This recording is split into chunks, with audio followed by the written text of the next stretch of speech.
Good morning दोस्तों। राज्य के पारा मेडिकल कॉलेज, राज्य के एएनएम जीएनएम स्कूल, राज्य के फार्मेसी कॉलेज से संबंधित महत्वपूर्ण विषय पर आपके बीच अपनी बात रख रहा हूं। राज्य में जो कॉलेजों की स्थापना हुई है और कॉलेजों का जो मान्यता मिला है, उस मान्यता को बरकरार रखने के लिए रिन्यूअल की एफिलिएशन रिन्यूअल की प्रक्रिया होती है, जो सभी कॉलेजों के द्वारा अपने एफिलिएशन को बढ़ाने के लिए जो है सो यूनिवर्सिटी में आवेदन दी जाती है। उस आलोक में जो है सो एफिलिएशन बढ़ाया जाता है। तो इसी आलोक में Bihar university of health sciences, आप सब जानते हैं कि 2023 से जो है सो पारा मेडिकल हो, नर्सिंग हो, फार्मेसी हो या फिर मेडिकल का हो, आयुष का हो, ये तमाम चीज़ें जो मेडिकल से रिलेटेड है, उन सारे कोर्सेज की पढ़ाई जो है सो Bihar university of health sciences को उसका एग्जामिनेशन का जिम्मा दिया गया है। और इसी विषय पर जो है सो मैं अपनी बात रख रहा हूं। 28/10/2023 को Bihar university of health sciences के रजिस्ट्रार पूर्व आईएएस डॉक्टर बिमलेश कुमार झा जी के द्वारा एक पत्र निकाला गया है, जिसमें एफिलिएशन रिन्यूअल के लिए राज्य के जो पैरामेडिकल कॉलेज हैं, एएनएम जीएनएम स्कूल है और फार्मेसी कॉलेज हैं, उन लोगों को पत्र लिखा गया है। सरकारी हो और निजी सभी कॉलेजों को पत्र लिखा गया है कि आपके कॉलेज में एफिलिएशन रिन्यूअल के लिए 15 नवंबर 2024 तक का डेट दिया जाता है और उसको जो है सो उस डेट में रिन्यूअल किया जाएगा। तो ये चीज़ें हैं, मैंने भी सोचा कि आपको बताई जाए, क्योंकि यह पैरामेडिकल, नर्सिंग और फार्मेसी क्षेत्र से जुड़ा हुआ विषय है।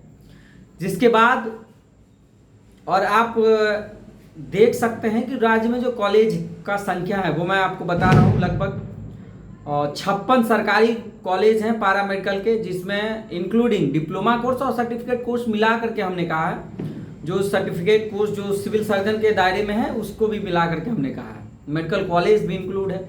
इसके अलावे जीएनएम स्कूल, राज्य में जीएनएम स्कूल की संख्या जो है सो 16 है और इसके अलावे एएनएम स्कूल भी बड़ी तादाद में है। लगभग सभी जिले में अनुमंडल में है।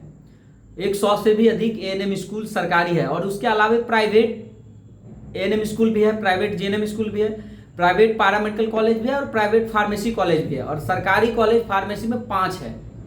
इन कॉलेजों में बच्चों का एडमिशन 24 सेशन में होना है। अभी काउंसलिंग प्रक्रिया भी चल रही है, कॉलेजों में नामांकन प्रक्रिया भी चल रही है और ऐसे में कई ऐसे कॉलेज भी हैं जिनका यूनिवर्सिटी से रिन्यूअल नहीं हो पाया है। तो यूनिवर्सिटी ने एक मौका कॉलेजों को दिया है।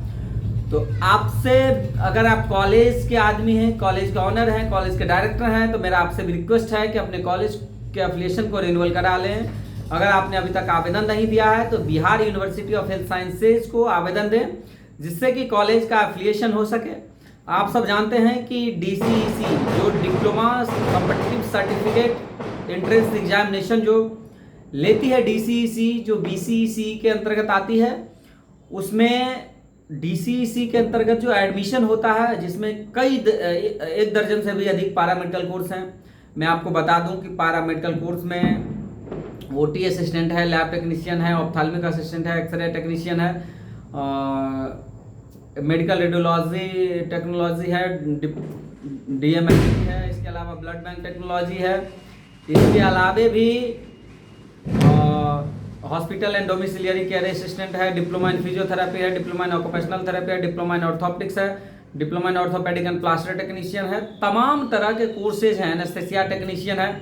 तमाम ऐसे कोर्सेज हैं जिन कोर्सेज में नामांकन डीसीईसी के रैंक के आधार पर होता है। इसके अलावा एएनएम है, जीएनएम है और उसके अलावा डी फार्मेसी है, इसमें भी एडमिशन होता है। इसके अलावा डेंटल हाइजीनिस्ट, डेंटल मैकेनिक्स के भी कोर्स में एडमिशन होता है, सैनिटरी इंस्पेक्टर के भी कोर्स में एडमिशन होता है और ये सब डिप्लोमा कोर्सेज हैं। इसके अलावा ड्रेसर कोर्स जो 1 वर्षीय होता है, सर्टिफिकेट कोर्स होता है, उसमें भी एडमिशन होता है।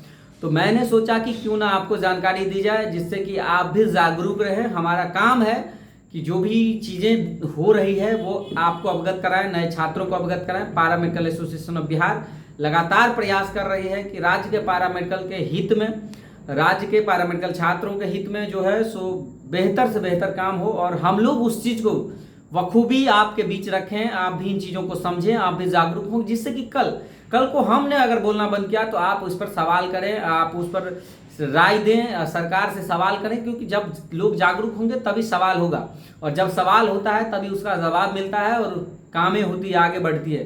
तो इसलिए मैंने आपको चाहा कि बता दूं। बहुत बहुत धन्यवाद आप सबको। अगर यूट्यूब पर देख रहे हैं तो जरूर सब्सक्राइब कर लीजिए और अपने दोस्तों के साथ शेयर कीजिए। बहुत बहुत धन्यवाद।